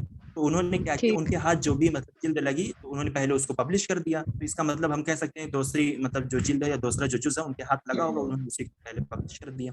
پھر اس کے بعد پہلی ہوئی، پھر اس کے بعد مرتب ہونے لگی. تو لیکن ہمارا انڈیا ٹھیک. آزاد ہوا 1947. اس کے بعد ادھر ادھر کے معاملات بہت سارے رہے ہوں گے. تو پھر یہ کتاب 5ویں جلد کے بعد رک گئی تھی. پھر مولانا ابوالکلام آزاد نے اس کو ٹوٹل کتنی ہے اس کے؟ اچھا 8 جلد. ٹھیک. ابھی تو آیا تھا نا کوشچن میں، جی 8 ٹھیک. مجلدات.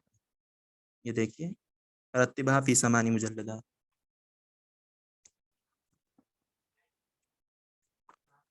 اچھا یہ نعیم بھائی 9واں مارک ٹیسٹ مطلب یہ ہو گیا تھا نا، 9 والا مارک ٹیسٹ 11 ہوا تھا نا صادق بھائی، وہ نہیں بھائی 11 کروائے تھے. کروائے تھے.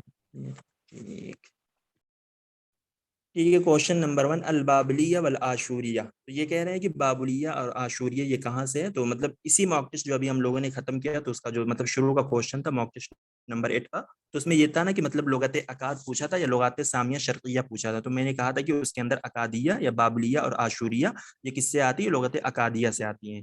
تو میں نے جیسے کہا تھا بشن، آپ لوگ اس سے یاد کر لیجئے. دیکھیے البابلیہ والعاشوریہ فرعی اللغہ الاکادیہ، اما الاکادیہ من لغت السامیہ الشرقیہ.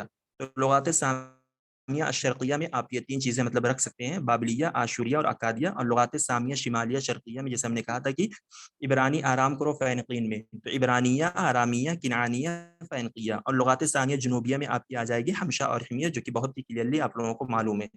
تو یہی ہے. کہتے ہیں اللغہ الاکادیہ هو اسم اطلقه البابل في جنوب ارض الرافدین على لغتهم البابلیہ ولغت اخواتهم العاشوریین وموطن اللغہ الاکادیہ وبلاد ما بین الرحلین.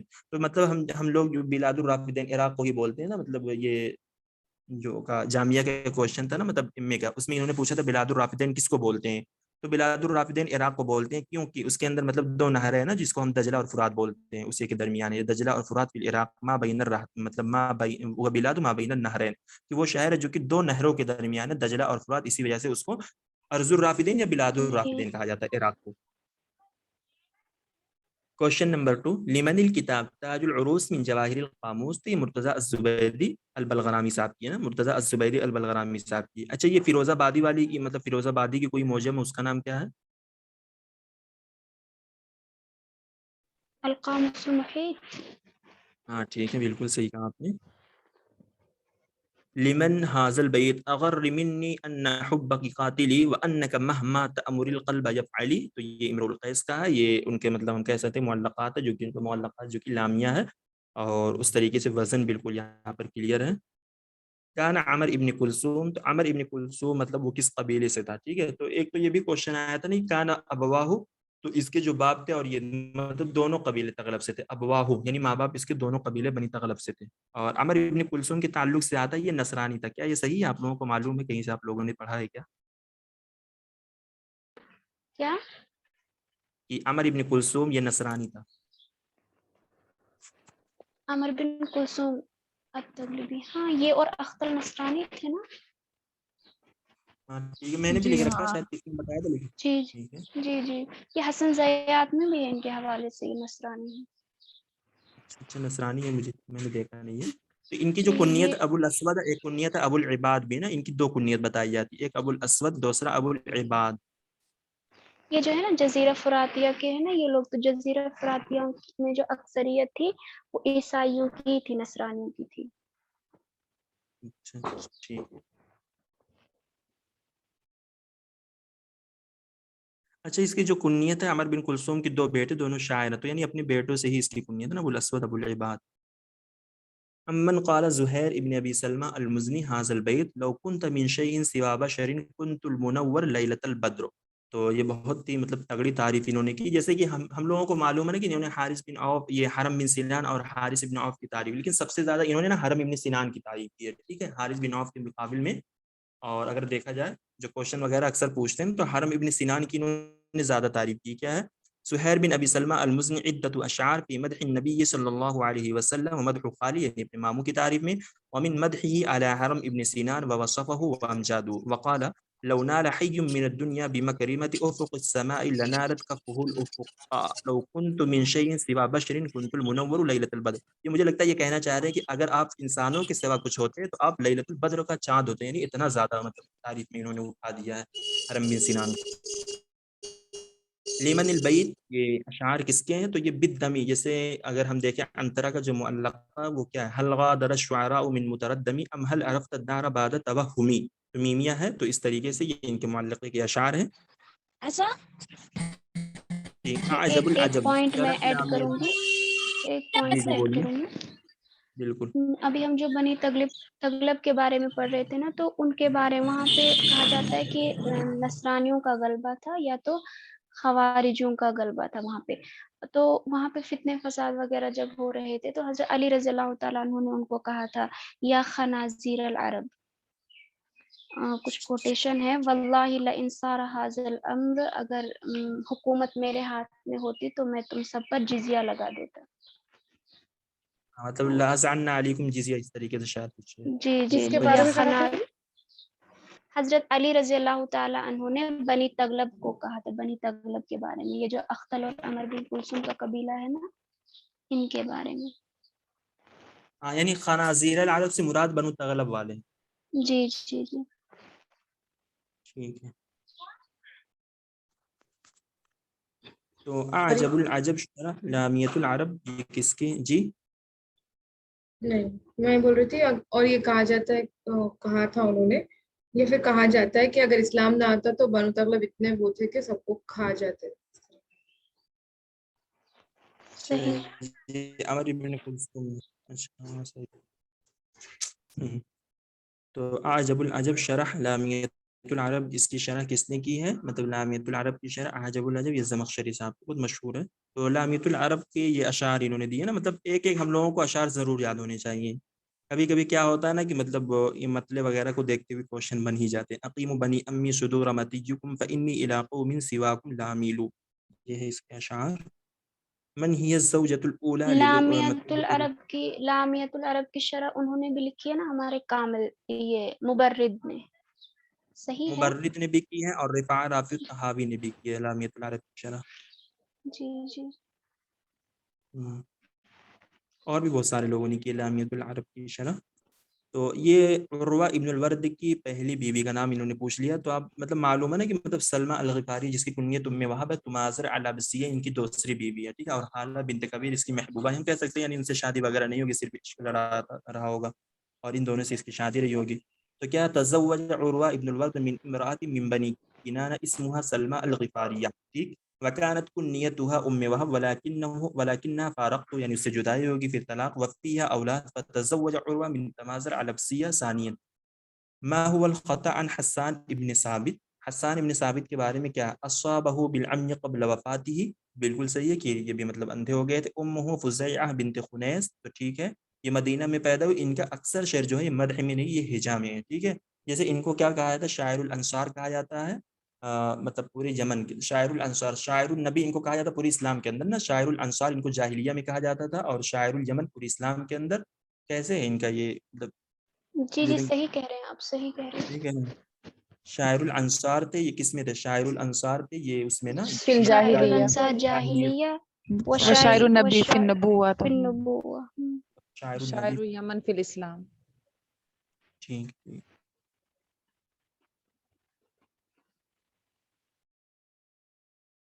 جی. من قال هذا البيت، اس اشعار کو کس نے کہا؟ والله لا امنحها شرارها ولو هلكت مزقت ثمارها وجعلت من شعر صدارها. جی سخر نے کہا اس کو. یوما دخلت الخنسة على عائشة رضی اللہ تعالی عنها وعليها صدار لها من شعر فقالت ایک عائشہ منٹ ذرا یا کوشچن دکھائیے، کوشچن. اشعار. یہ خنسہ کے مجھے شاید ہوگا یہ کس کے بارے میں ہے؟ مطلب وہ جو انہوں نے کپڑا پہن رکھا تھا نا تھوڑا مطلب بہت پتلا سا، جس سے تھوڑا وزن کے اعضا وغیرہ دکھ رہے تھے. تو حضرت عائشہ رضی اللہ تعالیٰ عنہ نے کہا یا خنسہ ان ھذا لقبیح. تو ثم القص مطلب خنسہ نے پھر پورا قصہ بتایا اپنا، اور مطلب سیدار کے یعنی سینے وغیرہ مجھے لگتا ہے کچھ دکھ رہے ہوں گے. تو انہوں نے بتایا کہ مطلب اگر میں نے ایسا کپڑا پہنا ہے تو میں بہت مجبوری میں پہنی ہوں یہ کپڑا، مطلب میرے پاس اس کپڑے کے علاوہ کچھ اور نہیں تھا کہ میں جس سے اپنے سطر کو یا اپنے بدن کو ڈھکوں. تو حضرت عائشہ رضی اللہ تعالیٰ نے اس پر یہ کہا تھا بے شک یہ بہت برا ان ھذا لقبیح.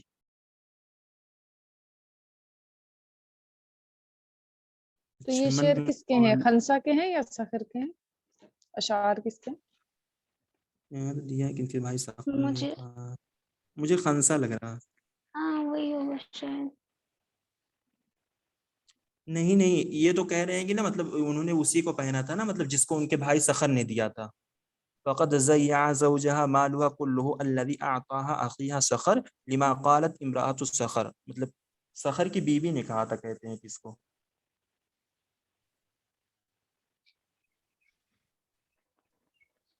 ایک بار اشعار کا ترجمہ کرو سعد بھائی، پھر سمجھ آ جائے گی کہانی کیا.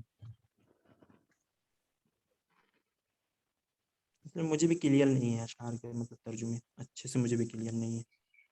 لیکن یہ شاید ایک دن کوئی بتا رہا تھا نا کہ مطلب وہ سخر کی بیوی نے ہی یہ شاید ان کو حضرت خنسہ کو وہ ہوتا ہے نا مطلب دیا ہوگا. وہ ایسا ہے نا کہ جب یہ بہت زیادہ مال و دولت دیتے تھے تو ان کی بیوی نے کہا کہ ہمارے لیے کیا بچے گا، تب سخر نے آگے سے یہ جواب دیا تھا.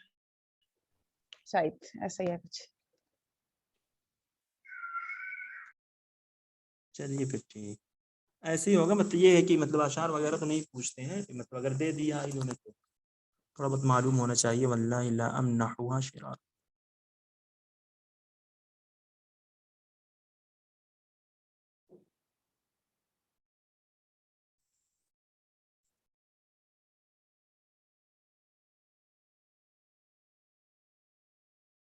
تو من قال مطلب کأن عینی لذاکرہ خطرت، یہ مطلب فیض یسیل علی الخدین مدرارا.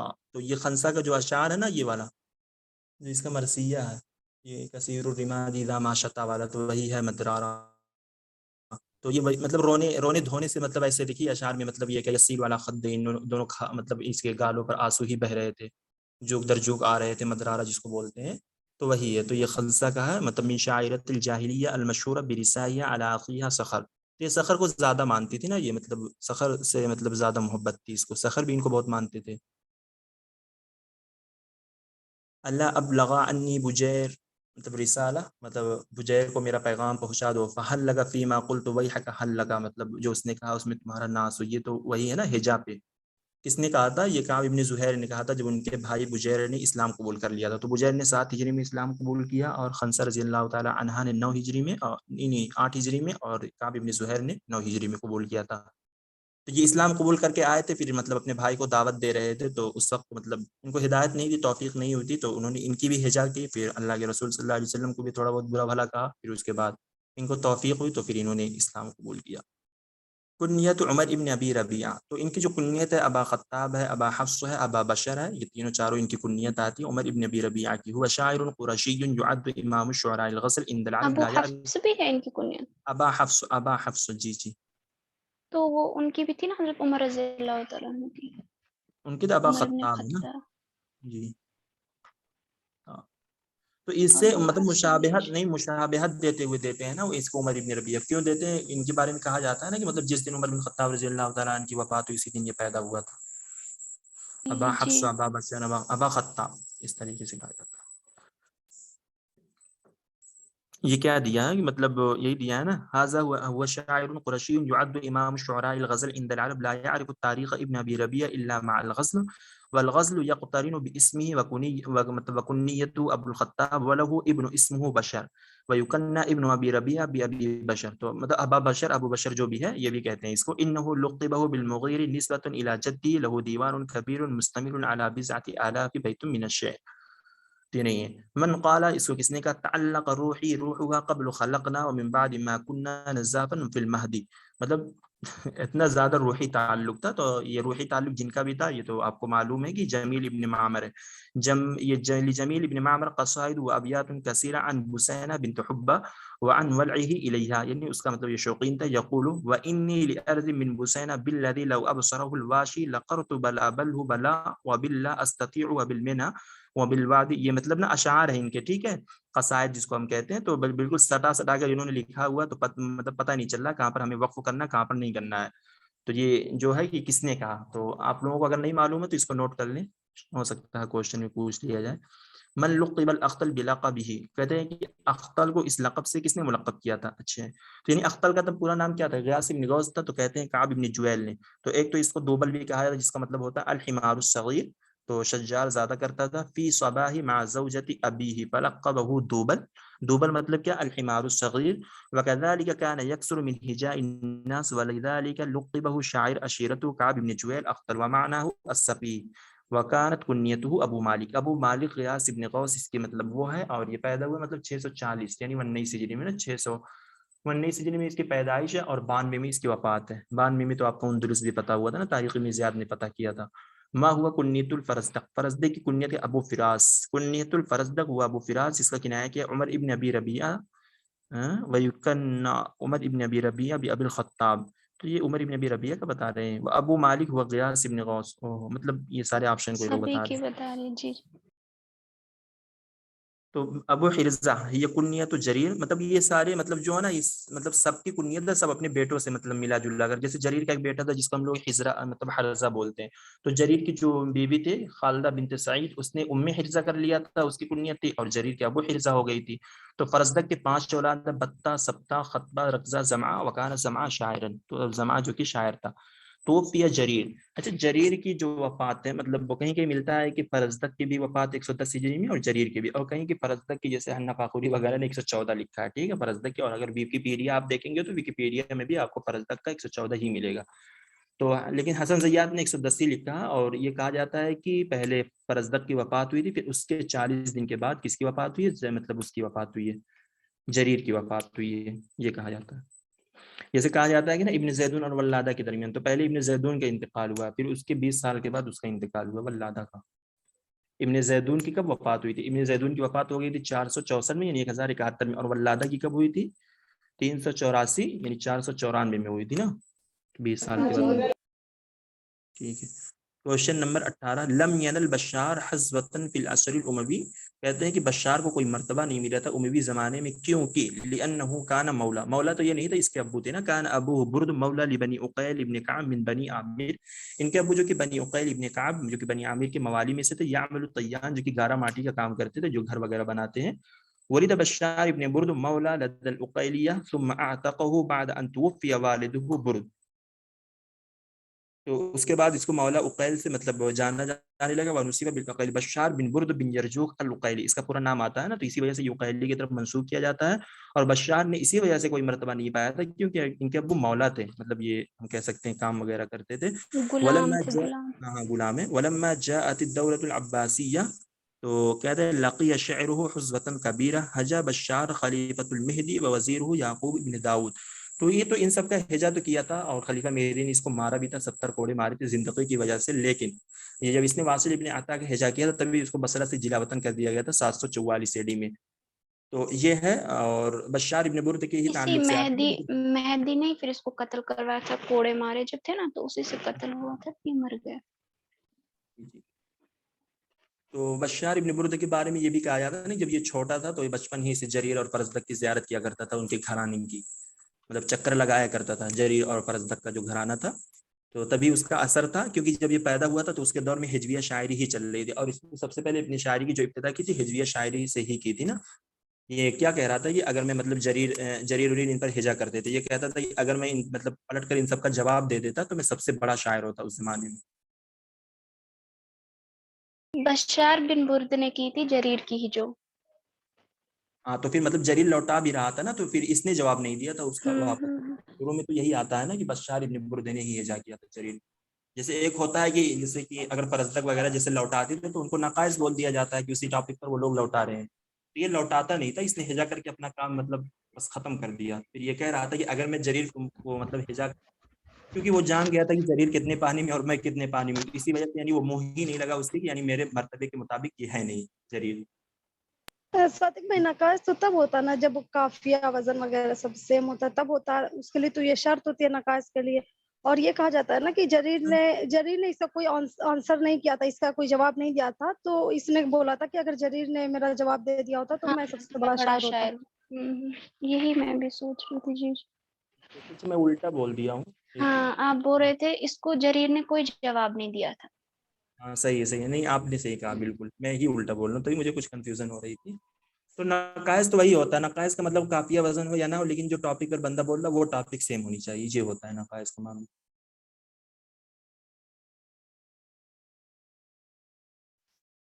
تو من ولا لابی تمام بولایت برید الموصل, ٹھیک ہے, مطلب جو یہ موصل کا جو ڈاک خانہ تھا, مطلب ابو تمام کو کس نے اس کا والی بنایا تھا, تو احمد ابن المعتصم نے اس کو مطلب انعام میں 2 سال کے لیے دیا تھا نا موصل کا ڈاک خانہ.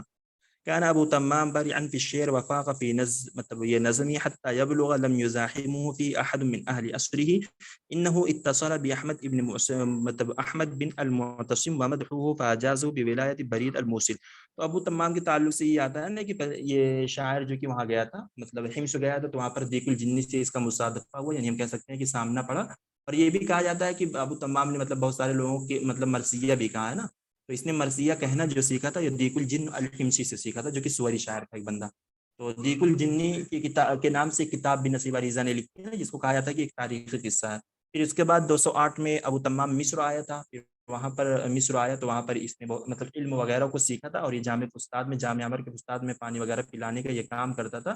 پھر اس کے بعد وہاں سے یہ موصل چلا گیا تھا. جب یہ موصل گیا تھا, موصل جو کہ عراق میں پڑتا ہے, تو موصل میں 2 سال یہ حسن بن وہب کی خدمت میں رہا نا. حسن بن وہب نے بھی اس کو بہت زیادہ اعزاز و اکرام دیا, پھر اسی کے پاس رہا 2 سال, اس کے بلاد میں تھا تقریباً. پھر اس کے بعد اس کی موصل میں وفات ہو گئی.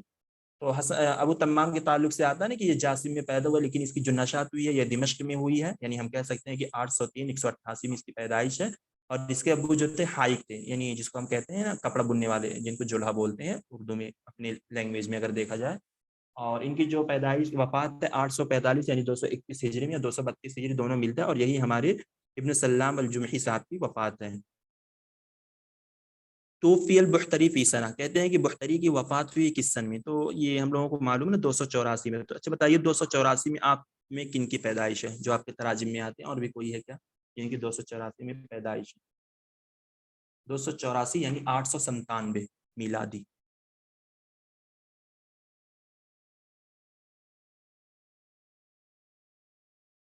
نہیں میں نے بتا بھی دیا ہے نا, مطلب تراجم میں آپ کی جو مطلب یونٹ 6 ہے تراجم سے یہ سب ریلیٹ کریں گے.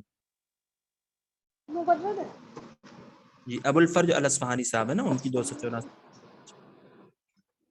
دیکھیے یہاں پر بھی انہوں نے یہی دیا نا کہ متوکل کے پاس انہوں نے 15 سال گزارا ہے. وتأثر البحتری كثيرا بشعر الشعراء الكبار لا سيما ابو تمام توفي البحتری فی سنہ مطلب 284 للہجرہ ودفن فی مدینہ الباب من جمع. تو اچھا یہ دیوان ابن رومی کو کس نے جمع کیا؟ تو میں نے آپ لوگوں کو بتایا تھا نا کہ عباسی زمانے کے آپ کے سلیبس کے اندر جتنے شعراء ملیں گے اکثر بیشتر جیسے کلیئرلی ملتا ہے ابن رومی کا ہے، البحتری کا ہے، ابو تمام کا بھی ملتا ہے کہ ان کو ابو بکر الصولی نے ہی ان سب کے دیوان کو جمع کیا. اور بھی میں نے دیکھا ہے اوور آل مطلب عباسی زمانے کے جتنے شعراء ملتے ہیں ابو العلا المعرری کو چھوڑ کر سب کے دیوان کو اسی بندے نے جمع کیا، ابو بکر الصولی نے ہی جمع کیا. اختر الشاذ من مؤلفات المعرری. جی کس نے ابو جمع العلا کیا؟ المعرری کو چھوڑ کر میں کہہ رہا ہوں، ابو العلا تو ان المعرری کا کے کس یہ نہیں معلوم ان کا کس نے کیا. مطلب اس بندے کی تو خود ہی ساری کتاب جو اس کی اپنی لکھی ہوئی ہے نا، پتہ نہیں ہو سکتا اس کے زمانے میں اس نے پبلش کی تھی کہ نہیں کی تھی، ہوگی تبھی نا اس مطلب کہ اس کا جو شعر ہے مطلب وہ اس کا 2 قسموں کی طرف شعر شباب شعر کہولا. معرری کے کاتب تو ہے نا علی بن عبداللہ، لیکن اب دیوان کس نے جمع کیا یہ نہیں پتا. معرری کے جو کاتب کا نام آتا ہے نا علی بن عبداللہ. ہاں ٹھیک ہے. اور جیسے ان کو یہ ابو القاسم یہ بشر بن آمدی جو صاحب ہے، حسن بن بشر بن یحییٰ الآمدی صاحب ہے، وہ ان کے کاتب تھے نا، ان کو مطلب لقب دیا جاتا ہے کاتب بنی عبد الواحد کا. تو اس دن یہ کوشچن میں آیا تھا کہ ان کو لقب کیوں دیا جاتا ہے، کیونکہ انہوں نے بصرہ میں بھی کسی کے یہاں لکھنے کا کام کیا تھا اور بغداد میں بھی انہوں نے لکھنے کا کام کیا تھا. کیونکہ وہ بصرہ میں پیدا ہوئے ہیں، بصرہ میں ان کی وفات ہوئی، لیکن وہ بغداد کی طرف گئے تھے. ٹھیک ہے، پھر وہ 350 میں بصرہ واپس آئے تھے.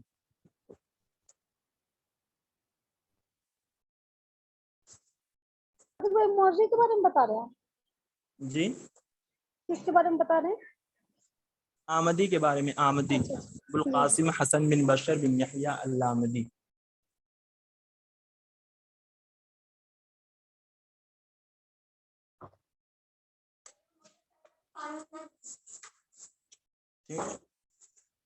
تو یہ والا جو کوشچن ہے، کوشچن نمبر کیا ہے 23. تبا لأرباب الغفلة من الأمم الخالية والقرون الماضية یا معشر ایال این الآباء واجداد و این المریض والعواد. اس کا ان کا جو خطبہ ہے نا مطلب کچھ کتابوں میں اس طریقے سے بھی لکھا ہوا ملتا ہے. ٹھیک ہے، تو یہ انہی کا ہے آپ کے اس بن سعیدہ الیادی صاحب.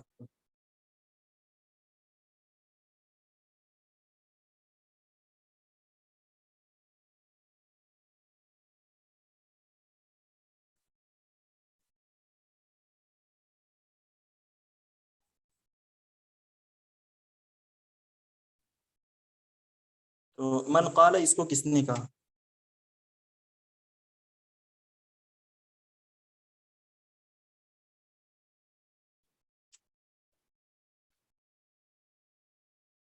ون منٹ میں بتا رہا ہوں، رکیے.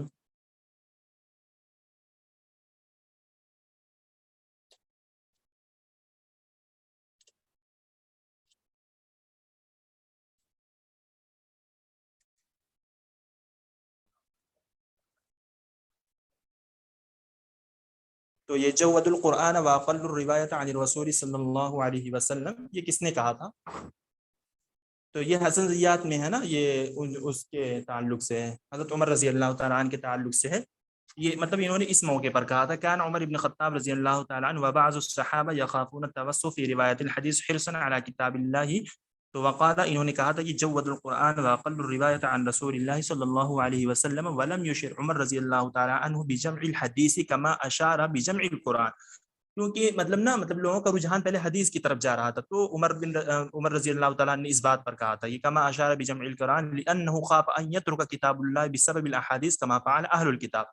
تو کہتے ہیں کہ ہو سکتا ہے کہ حدیث کی وجہ سے لوگ مطلب جو ہماری مین چیز ہے یعنی کتاب اللہ اس کو لوگ چھوڑ مطلب بھلا دیں، اسی وجہ سے آپ لوگ مطلب پہلے قرآن پر زیادہ فوکس کیجئے، قرآن کو ہی جمع کیجئے اور حدیث تو کو مطلب لوگ کر ہی لیں گے. اس بات پر انہوں نے کہا تھا. کوشچن نمبر ہے 25. تشتمل السورۃ المکیہ علی، کہتے ہیں کہ جو آپ کی مکی صورت ہے نا یہ اصول دین، یعنی ہم کہہ سکتے ہیں کہ اللہ اور اس کے رسول پر ایمان لانا، اور جو اصول احکام پر ہے یعنی جو وصف مغازی کو بیان کرتی ہے آپ کی مدنی صورت ہے، یعنی عبادات معاملات جس کے اندر آپ کے مطلب نماز آ جائیں گے، زکوٰۃ ہے، روزہ ہے، حج ہے، یہ سارے جو احکام و عبادات سے ریلیٹڈ یہ ساری چیزیں آتی ہیں ادائیگی کے تعلق سے، وہ آپ کی مدنی صورتیں آتی ہیں. تو نزل القرآن منجما فی نحوی، مطلب یہ 23 سال کی قلیل مدت میں قرآن جو کہ نازل ہوا، اس میں سے 13 سال جو کہ آپ کی مطلب نہیں ثلاثۃ و عشرہ، ٹھیک ہے 13 سال مکہ میں نازل ہوا ہے، مطلب جو جس کے اندر 93 صورتیں ہیں، اور 10 سال مدینہ میں نازل ہوا جس کے اندر 21 صورتیں نازل ہوئی ہیں۔ تو تشتمل السور المکیہ وہی ثلث القرآن، تو ظاہر سی بات ہے اگر اس کے اندر 93 صورتیں آتی ہیں، پوری 114 صورتیں قرآن کے اندر ہیں اور 21 اگر صورتیں آتی ہیں آپ کی مدنی میں، تو ثلث القرآن دیکھیں گے تہائی تو آپ کا مکی ہی صورتیں ہوں گی۔ علی اصول الدین ای الایمان باللہ ورسولہ والیوم الاخر وغیرہ، واما السور المدنیہ تشتمل علی الاصول الاحکام من عبادات و معاملات۔ بہت ہی اچھی سی ایکسپلینیشن دی ہوئی ہے، اور یہ حسن زیاد سے انہوں نے لیا ہے۔ لمن حاضل خطبہ، یہ خطبہ بھی وہیں سے لیا ہوا ہے حسن زیاد سے۔ امام اللہ لو انی حین امرتکم بما امرتکم به حملتکم علی المکروہ الذی یجعل اللہ فیہ خیرا کثیرا۔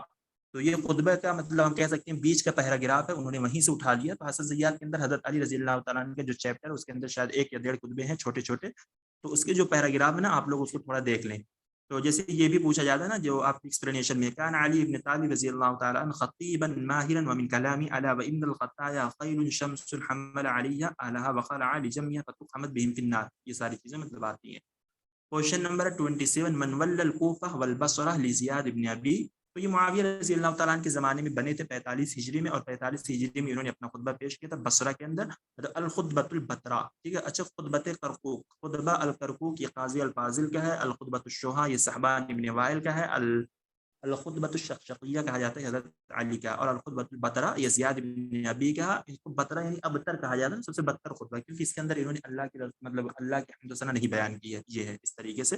کان زیاد من اصحاب علی، کان زیاد من اصحاب علی رضی اللہ تعالی عنہ فولاه علی، یعنی فارس کے حضرت علی رضی اللہ تعالی عنہ نے ان کو فارس کا مطلب والی بنایا تھا۔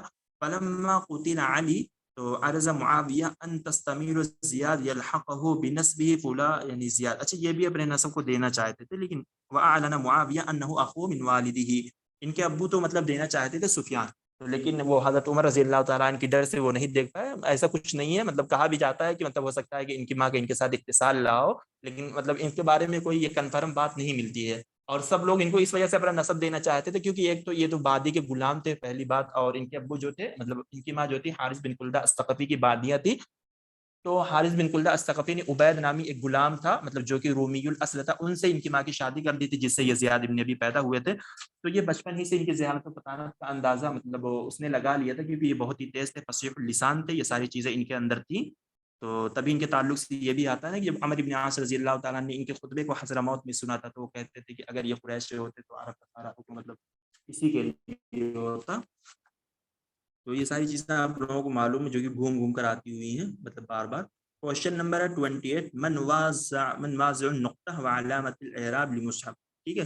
تو یہ دیکھیے آج کوشچن کی شکل میں ہم لوگوں نے دیکھ لیا ہے، اور ویسے مطلب مجھے مطلب بچپن ہی سے میں سن رہا ہوں کہ حجاج بن یوسف، لیکن نہیں معلوم تھا، لیکن جانتا ہوں کہ مطلب اس نے جو یہ نقطہ ہوتا ہے یا پھر مصحف کے جو اعراب کی علامتیں ہوتی ہے زبر زیر پیش وغیرہ، اس کو کس نے لکھوایا، مطلب تو کہا جاتا ہے کہ حجاج بن یوسف نے ہی کروایا ہے۔ تو کچھ لوگ تو یہ بھی کہتے ہیں نا کہ یہ کتابوں میں لکھا ہوا ناولوں میں ملتا ہے، اس وجہ سے اس کے سارے گناہ معاف ہو جائیں گے جو اس نے یہ کیا ہے، مطلب اتنا بڑا کام کر دیا جس کو آج تک لوگ کر رہے ہیں پڑھ رہے ہیں۔ قال الذهبي في حجاج بن يوسف، الحجاج كان ظلوما جبارا خبيثا سفاكا للدماء، وكان ذا شجاعة وإقدام ومكر ودهاء وفصاحة وبلاغة وتعظيم للقرآن، اهتم بنقط حروف من المصحف ووضع علامات الإعراب على كلماته وتجزية القرآن الكريم، ووضع إشارات تدل على نصف القرآن وثلاثه وربعه وخمسة، کہتے ہیں کتب مصاحف عدیدہ۔ اچھا یہ بھی اس کے تعلق سے آتا ہے کہ مطلب اس نے لکھ کر کے بھجوایا بھی تھا، اور جب یہ مرا تھا تو اس کے پاس صرف ایک تلوار تھی اور ایک مصحف تھا اور 10 چاندی کے دراہم تھے، اور جب یہ مرا تھا تو قید خانے میں 30,000 عورتیں قید تھی اور 50,000 آدمی قید تھے، اور 1,20,000 آدمی کا اس نے قتل کروایا تھا یہ حجاج ابن یوسف نے۔ اور حجاج ابن یوسف نے اپنا جو خطبہ پیش کیا تھا وہ کوفہ میں دیا تھا یا بصرہ میں دیا تھا، آپ لوگوں کو معلوم ہے اس کے تعلق سے؟ کوفہ میں۔ ہاں ٹھیک ہے، مطلب یہی ڈفرینس ہے نا، زیاد ابن ابی باس وہ شروع وہیں سے ہوتا ہے نا، یا اہل الکوفہ انی لا رآ یہ بھی ہے۔ اور اگر ہمیں مطلب کنفیوژن بھی ہوتی ہے نا تو زیاد ابن ابی کا با سے ہے اور خطبہ البترا ہے، تو بترا سے بصرہ ہے، مطلب وہ بصرہ ہی میں اس کو دیا تھا اور اس کا کوفہ ہے اس طریقے سے۔ من بنا مدینۃ واسط، واسط شہر کس نے بنایا؟ تو واسط کے حجاج ابن یوسف نے ہی بنایا تھا۔ واسط کو مصران بھی بولتے ہیں جو کہ کوفہ اور بصرہ کے درمیان اس کا یہ شہر پڑتا ہے، اور اس کو اسی شہر کے اندر دفن بھی کیا گیا تھا نا۔ تو حجاج بن یوسف کے تعلق سے تو مطلب یہ آتا ہے، کچھ لوگ کیا کہتے ہیں کہ کھانا اس کے مطلب پیٹ میں گر گیا تھا. مطلب ایک ہوتا ہے نا کبھی کبھی جیسے ایک ہم لوگ کھاتے ہیں، مطلب جو مطلب ہمارا قدرتی نظام ہے اس کے تعلق سے جو نس وغیرہ ہوتے ہیں، اگر وہاں سے جائے گا تو ہم زندہ رہیں گے. اور کبھی کبھی ایسا ہوتا ہے کہ اگر کھانا وغیرہ اٹک جاتا ہے تو ہمارے لیے سانس لینا کہ مطلب 2 منٹ جینا بھی مشکل ہو جاتا. تو کچھ لوگ یہ بھی کہتے ہیں نا وقال اکلا فی جوبی، کہ یعنی کھانا اس کے مطلب پیٹ ہی میں گر گیا تھا، مطلب کچھ اس طریقے سے لوگ کہتے ہیں. لیکن اور کہیں کہ جیسے میں نے ایک دو ناول پڑھی تھی اور مطلب اس سے بہت سارے لوگ مطلب اس ڈسکشن میں اس ایگزام سے پہلے لوگ بتا رہے تھے کہ حجاج بن یوسف پر ایک طریقے سے یعنی جان لیجیے کہ اللہ کا عذاب آیا تھا، یعنی اس کو بہت زیادہ ٹھنڈک لگ رہی تھی. اور کہتے ہیں کہ اس کو اتنا ٹھنڈک لگ رہی تھی کہ اگر یہ اپنے پاس مطلب آگ وغیرہ جلا کر رکھ لیتا یا گیس وغیرہ جو بھی اس زمانے میں تھا وہ جلا کر رکھ لیتا گرمی کے لیے، اس کے ہاتھ جل جاتے تھے، مطلب سکڑ جاتے تھے چمڑا وغیرہ، لیکن اس کی ٹھنڈی جاتی نہیں تھی. تو یہ ایک طریقے سے اس کے اوپر اللہ کا عذاب آیا تھا. اور اس کو یہ ساری چیزیں کب شروع ہوئی تھی؟ جب اس نے عبداللہ ابن زبیر کو مروایا تھا، تب بھی 73 ہجری میں اس پر اس کا غلبہ ہوا تھا. تو پھر کہتے ہیں کہ یہ یعنی اسی میں جل جل کر یہ مر گیا. حجاج بن یوسف کے تعلق سے یہ آتا، لیکن مجھے معلوم نہیں کہ یہ راجع ہے کہ نہیں راجع، لیکن لوگ بولتے ہیں. لمن هذه الخطبہ یا ایھا الناس این المفر البحر من صادق وراء. بھائی ان کو حجاج کو کسی نے کہا بھی ہے نا کہ اللہ کا عذاب ہے، پتہ نہیں. وہ حسن بصری ہاں صاحب حسن بصری نے کہا. جی جی جی. حجاج جو کہ اللہ کا عذاب ہے، حسن تو اس پر بصری بھی تو پھر عذاب آیا تھا. مطلب اس نے بہت سارے صحابہ وغیرہ کا بھی مطلب قتل کیا تھا نا حجاج جی نے. عبداللہ بن زبیر رضی اللہ تعالیٰ عنہ کو بھی اس نے کیا تھا. ہاں وہ لٹکا دی تھی ان کی لاش کو. جی جی حجاز میں مارا تھا شاید ان کو. جی ہاں یہ 73 حجاج ہجری نے. میں. جی ہاں حجاج نے عبد الملک حجاز میں ہی وہ کیا تھا نا. مارا تھا، اور عبد الملک بن مروان کے حکم سے ہی مارا تھا ان کو.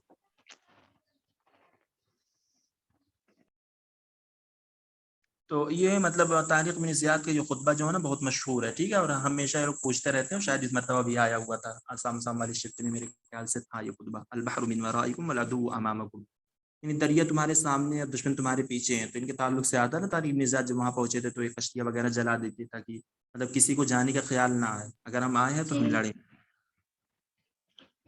ٹھیک ہے. عہد الجاحظ الی ابراہیم ابن العباس الصولی، یہی کہتے ہم ہیں بھی کریں گے اس بار، کتابیں جاحظ جلا کے جائیں گے ایگزام میں. نہیں صحیح ہے.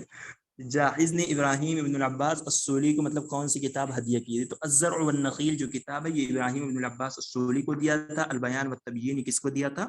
ابن ابی داؤد کو شاید دیا تھا نا البیان والتبیین. اور کتاب الحیوان جو کہ ابن زیاد کو دیا تھا. البخلا شاید انہوں نے کسی کو ہدیہ نہیں کیا. اس کے اندر فقہاء اس لوگ کو یہ بیان کرتے ہیں.